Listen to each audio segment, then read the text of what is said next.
attended a Detroit public school, and basically within the school, the classroom was set up where it was close to being overpopulated in each class.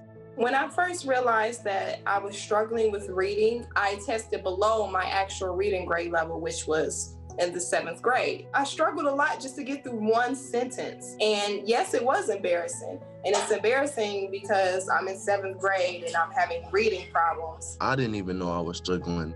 So, it really just made me think like, dang, I've been struggling for this long. Like, I'll read a sentence and like it's a big vocabulary word like I never seen before. I'll be afraid to get called on. It was just hard and difficult.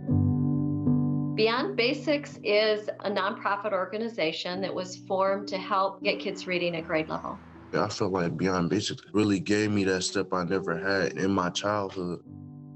Illiteracy really is an epidemic that has reached pandemic proportions.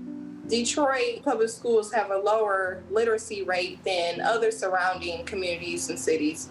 It does sadden me just because I am a product of Detroit.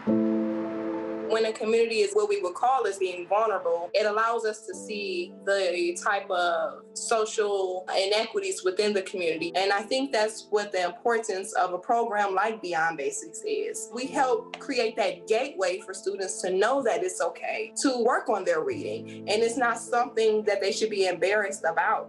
I feel like that there is a divide in social class that contributes to parents not having time to work with their children because they have to work, or certain other family situations that's going on that's preventing the child from meeting the expectations of their day-to-day school activities.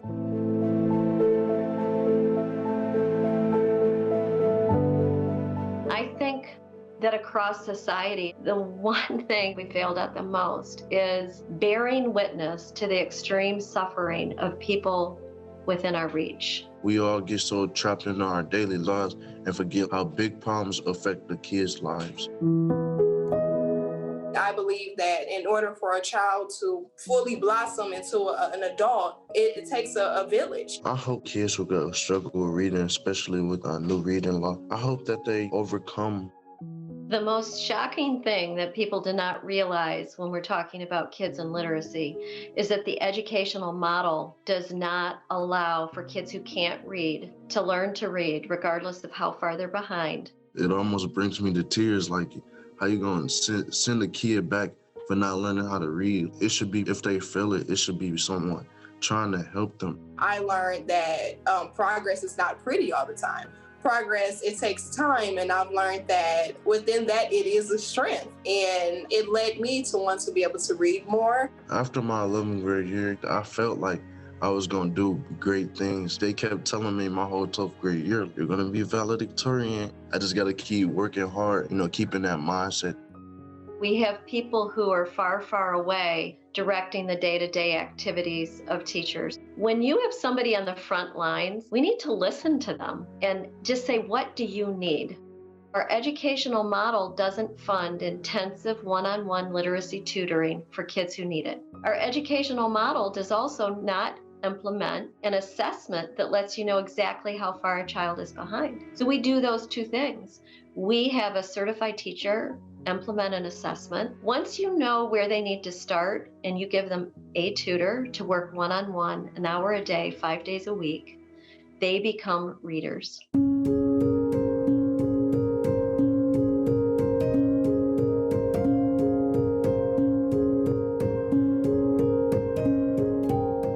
The old man's name is Willie. I got 2 younger brothers and one just got into school, so I'm really trying to get him into reading early at a young age. But I love that little puppy. He needed me. Reading to my little brothers, I think they love that. I decided to become a tutor because I want to pay it forward. I want to give back to the community that helped raise me and to be able to make a difference, especially to a community that even as a child, I've seen struggle. I believe that every child deserves the right to read. In the back.